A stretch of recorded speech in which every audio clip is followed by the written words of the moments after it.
Bonjour à tous, c'est Roméo Cournal, le coach intuitif, et nous marchons ensemble sur le chemin qui mène à soi. Aujourd'hui, à quoi ça sert?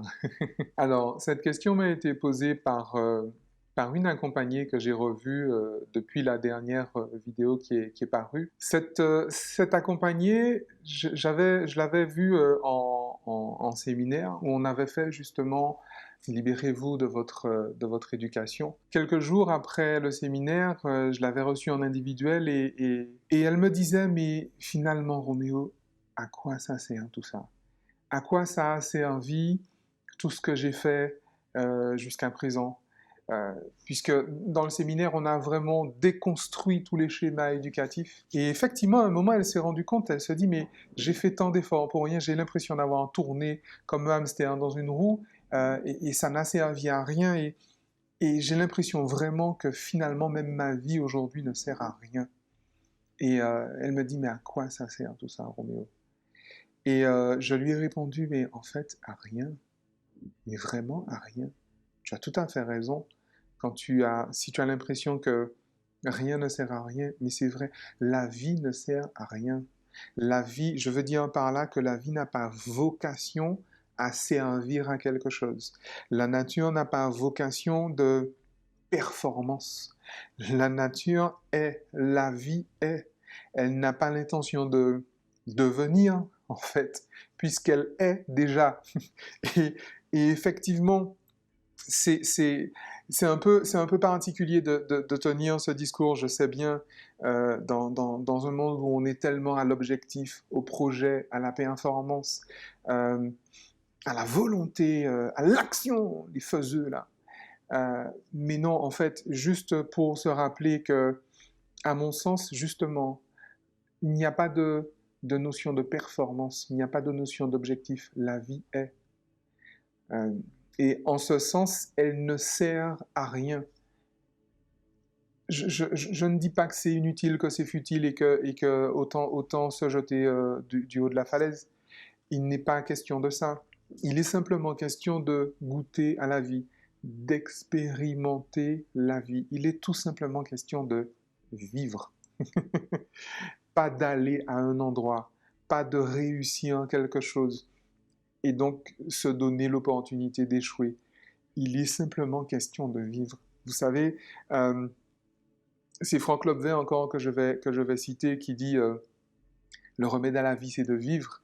Et finalement, même le dire comme ça, c'est imparfait finalement, parce que ce serait dire que s'il y a un remède, c'est qu'il y a maladie. Mais finalement, la solution à la vie, c'est la vie. C'est vivre en fait, en vrai. Tout simplement vivre. Vous savez, j'ai fait paraître un cours vidéo d'une heure qui fait un peu le condensé justement de l'ouverture du séminaire. D'ailleurs, si vous souhaitez recevoir ce cours gratuitement, vous cliquez au-dessus de la vidéo ou dans la description en fonction de l'endroit où vous regardez cette vidéo. Et effectivement, au départ, il est bien question de se dire que l'intention d'incarnation, c'est simplement vivre des expériences, vivre l'expérience humaine.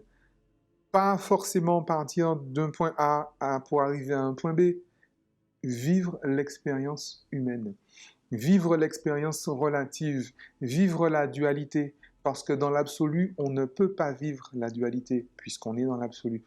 Et, et le principe, il est là. Et je sais que, précisément pour les personnes qui se mettent sur un chemin d'éveil spirituel, de quête de recherche spirituelle. L'objectif, en fait, en vrai, n'est même pas l'éveil. L'éveil n'a pas besoin de conscience. Vous n'avez pas besoin de savoir que vous êtes éveillé pour être éveillé. D'accord?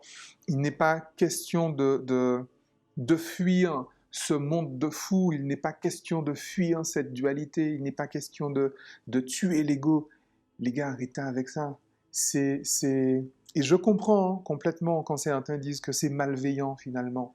Ces démarches spirituelles, c'est effectivement malveillant de, de, de tellement se déconsidérer et de tellement dire à son prochain, écoute, tel que tu es, tu n'es pas bien, mais si tu fais mon programme en 12 points, ou si tu viens dans ma religion, si tu viens dans ma secte, si tu viens dans mon groupe, si tu viens dans mon club, si tu fais comme je te dis de faire, tu vas trouver le bonheur que tu cherches et que tu n'as pas. C'est malveillant. Encore une fois, à quoi sert la vie? À rien, mis à part vivre. Ça ne sert strictement à rien d'autre que ça, en fait, en vrai. En tout cas, lorsque l'on se place dans cette optique-là, je vous garantis que ce qui est intéressant, encore une fois, c'est la paix. Vous savez, la paix de l'esprit. Il y a des démarches de méditation, de respiration, des choses. Il y a beaucoup de choses hein, qui vous proposent d'atteindre même biologiquement la paix de l'esprit. C'est très bien, c'est très bien. Encore une fois, le but du jeu est d'abord de se dire comment je peux être en paix maintenant, dans la situation dans laquelle je suis, sans chercher à la modifier, ou en la modifiant le moins possible. D'accord?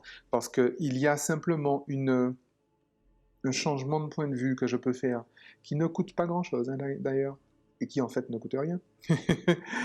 Changer mon point de vue sur une situation, c'est déjà changer l'expérience de vie. C'est-à-dire changer, encore une fois, la charge émotionnelle sur la situation, c'est déjà changer de point de vue. Donc effectivement, à quoi ça sert? À rien, mis à part à vivre. Je suis, je fais et j'ai. C'est tout. C'est tout. C'est certainement nettement moins grisant, effectivement, que les promesses hollywoodiennes. C'est vrai, c'est moins grisant. Mais c'est tellement plus apaisant. C'est tellement plus apaisant. Et je vais vous dire, c'est tellement plus fun. C'est tellement, je vous garantis, la paix joyeuse ou la joie paisible. Ça, c'est vraiment bien s'amuser. Ciao.